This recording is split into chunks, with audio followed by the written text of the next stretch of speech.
Welcome to MBTV Weekly Property Roundup.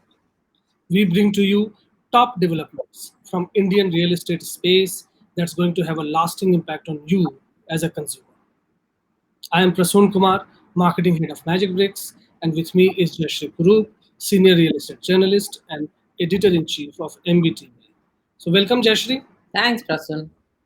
So with lockdown extending, is there any light at the end of the tunnel as to when normal economic activities are going to resume? Well, Prasun, most of the sites, most of the states, there are many sites where work has resumed. Governments are facilitating work on construction sites. So Mhm.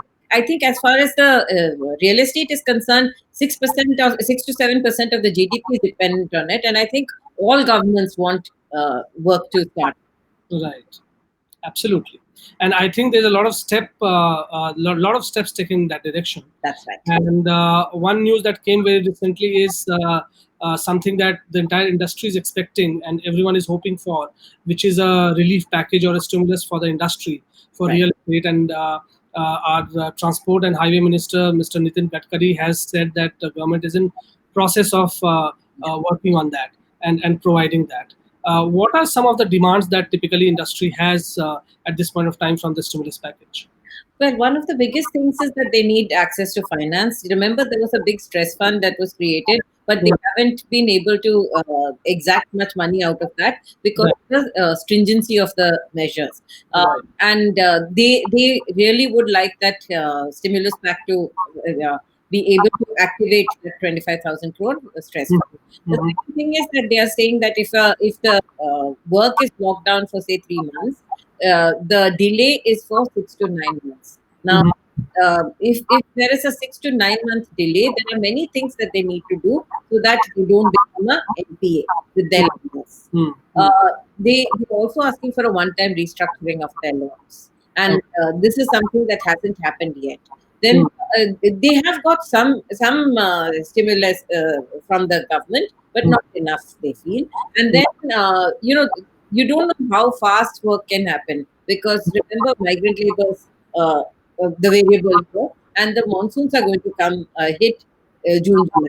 Yes. Work slows down at that period of time. So they are expecting a delay of almost a year. So they want all facilitation in those scenarios. All right. So we will come back to the issue of migrant labor and what makes a construction start. Yeah. Per se. But tell me the delay that you're talking about. About 6 months of delay in construction happening. How do you foresee this impacting the final delivery for consumers? How long will consumers will have to wait? See, technically, I think it should be at least a year. Mhm. Unless I was speaking to just a couple of hours ago, I was speaking to the vice presidents of CREDAI from MCHI and Karnataka. What Mhm. they said is that what they need more than anything else is that they need facilitation to start work immediately, and Mhm. and to hold some kind of incentive to hold the labor on the site. Uh, Mhm. they also need. I think there will be some contracts, some materials have to start flowing. It's not that when you open a site, you can immediately start work. The Mhm. cement, steel, all that has to flow smoothly. And also remember, a lot of stuff used to be sourced from China. Uh, Mhm. the taps, the fittings, the fixtures, and so on. Now that supply chain has broken, and a lot needs to be fixed. So they are saying about a year's delay, but Mhm. if they are allowed permissions to work round the clock after the monsoons, they are saying that they will be able to cover up this period. All right, and I think one of the primary concerns right now is obviously shortage of labor, Yeah. and this has become a big socio-political issue as well. Right. About migrants staying or going back home, etc. We did see Karnataka trying to stop them and trying to hold them on site. But real estate is definitely, even if construction permissions are given, the labor shortage is really going to hit hard, isn't it? It will. It definitely will. In fact, I feel it is a mismanaged kind of issue Mhm. because the labor on construction sites and in real estate sites were Mhm. being very well looked after. The Mhm. industry and industry bodies, as well as the RERA authorities, had worked together with the city authorities and made sure that there are no COVID cases that have broken out in these labor camps. The labor camps were sanitized, they were hygienic, they were fed, they were, they were in relative comfort, and they were also getting some money in hand. Yes. Because of this big hype about migrant labor can go back home, and Bihar, UP running special buses, trains, and so on. Even people, they've been dithering, and people who were very well looked after with salary in hand. It's pointless going back unless you have some agricultural work to look after or you have an ailing relative. Now, Yes. the communication that came as migrants can go back, and that panic has hit the country. And Yes. I think it's largely the mania of the hardships and the entire panic that has been built around it that is impacting them. Because if you really see, these laborers are largely landless laborers, and they migrated to in search of livelihood, like and I don't think they have much to go back to as well. So in these scenarios, do you think if governments get their act together and working with industry bodies, of course, and provide a decent place for laborers to stay and food and everything, this can be managed? I think it can. And I think if they go, once they go away, remember when they come back, there's another 14-day lockdown period, and you don't know what infections they carry back with them and things like that. So holding them safely in hygienic labor camps was something that the industry did in the hope that whenever work starts, they could start work immediately. Now that is being impacted because of this migrant exodus.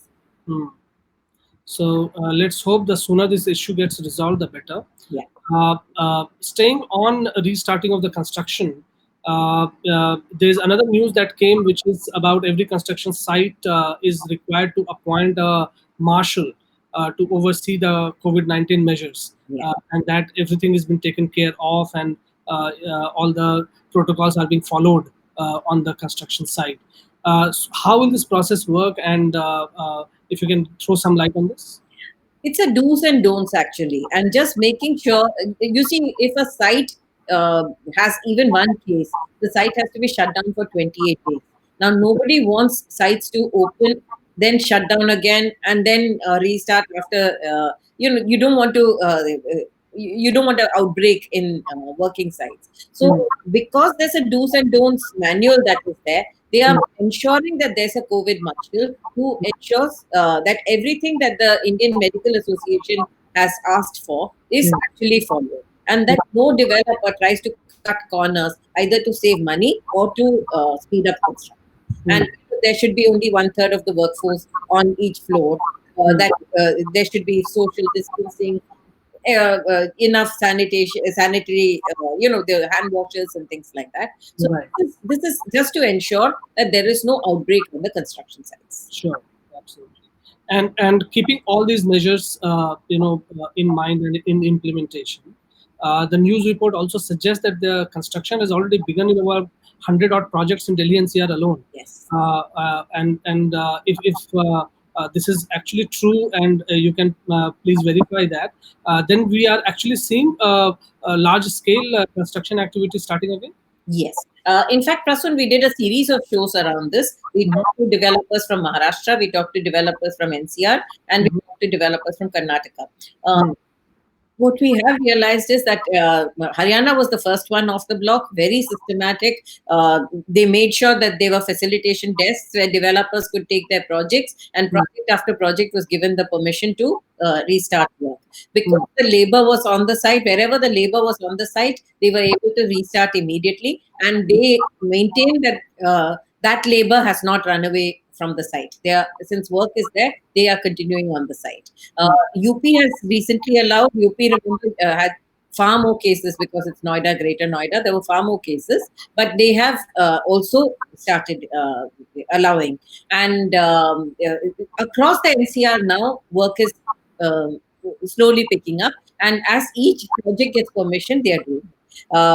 In Haryana, any project that has less than 10 laborers which means that individual units, a single floor and things like that, they don't need permissions to start, but the local police station is monitoring to make sure that nobody from outside is coming. Whichever labor stayed there, they can continue. All right. And while construction activities have begun, at the same point of time, we also do see civic agencies getting active again. After a little lull, and Delhi Development Authority, the DDA, has started resuming inspection of properties in illegal colonies. What is the significance of this for people who are staying there? Remember, a lot of unauthorized colonies were declared authorized, and had to be the next step was supposed to be a survey, which the central government has announced with much fanfare that the survey will start soon. The survey had just about started when COVID struck. So what happens is that these people live in recently authorized colonies, but they don't have any property papers. Because of the COVID and the lockdown and things like that, people are jittery about how this will translate into their ownership, and that's why the government. This is again a confidence building measure that put people on the ground and start assessing. Right. And Maharashtra RERA, which has obviously been one of the most proactive RERAs in the country, has started hearing urgent cases online, it seems, during this period. And that's a wonderful step. That's actually, Maharashtra is one of the last of the block. The most active was UP RERA, which actually created an online process. There is an e-court where the buyer, seller, and the magistrate come online, and a lot of cases are being heard that way. In I think Haryana, the RERA used this opportunity to create some artificial intelligence driven solutions so that cases that are pending for a long time can be speeded up. And MahaRERA has said that it will listen to only the very urgent cases, and they will, they are giving dates. So all RERAs are trying to get business sorted out as soon as possible. Yeah, wonderfully. I think it's fantastic to see technology coming into real estate finally and start playing a big role, a transformative role for the industry. And I think this process is only going to get accelerated further as we look ahead. Now, while we are done with our news, Jayashree, there are a lot of consumers who logged in and are asking a lot of questions. Yes. So I put in a couple of them for you, and I think some of them you did address, but let's just re-emphasize them because they are important. Yeah. One is to do with construction. When the construction starts, how will the laborers will be taken care of? Will their shelters be taken care of? Will proper sanitization be there at the venue, construction venue, and all? So if you can just elaborate in short for our consumers who are asking that question. Actually, at the construction sites, what they have done is that they've maintained a register of who all are there. There is daily temperature taken multiple times a day. There is temperature of all the laborers are taken. The food does not come from outside. Food is at the site itself, and they are all delivered packed food. They also get their grocery items, so that there is, sometimes just cooking your own type of food is so important. So they are handing over groceries to all the construction laborers. They're making sure that there are sets of hand wash stations where they can frequently wash their hands. There's a lot of education that's happening. In fact, in the morning session, when I was talking to Sudeep Pallu, he suggested that there should be even street plays to help the laborers understand what is the significance of what they're doing and why they should be doing it. So I think, and also remember that the government has also transferred some money into the banks of registered construction workers. So this is how they are being taken care of. And the developer has a lot to lose if there's even one single case of COVID. So they are being extremely cautious. And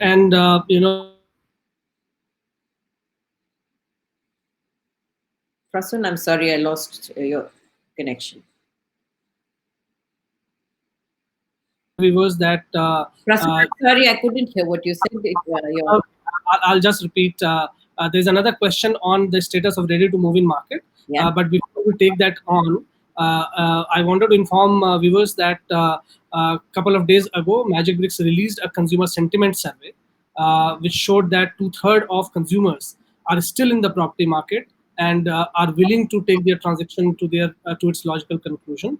And a large part of demand is for ready-to-move in property any which way, isn't it, Jesh? Yes, absolutely. Ready to move in property is de-risking the consumer from the risk of delay. And that's what consumers are looking for. The developers are now fully aware of it. And many of them are thinking of how they can complete their projects. But Prasun, one thing that most developers say is they don't see too many deep discounting happening. There may be some marginal adjustments that will happen. They will sweeten the deal with maybe modular kitchens, some fittings and fixtures, that kind of thing. But whether prices can drop any further, most feel that the markets have bottomed out. Hmm.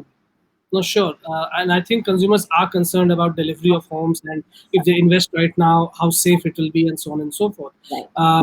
For all of that, I would advise all our viewers to go to magicbricks.com and access this report and see what consumers all across the country are saying. And given the right stimulus and all the developments that are happening that we discussed today, it seems the construction activity will start again, and the market will start seeing transactions again. Absolutely. So on that positive note, this is it for this week. We'll come back again next week with more news from Indian real estate space. Till then, keep watching MBTV. Lots happening there. Thank you. Thank you for watching.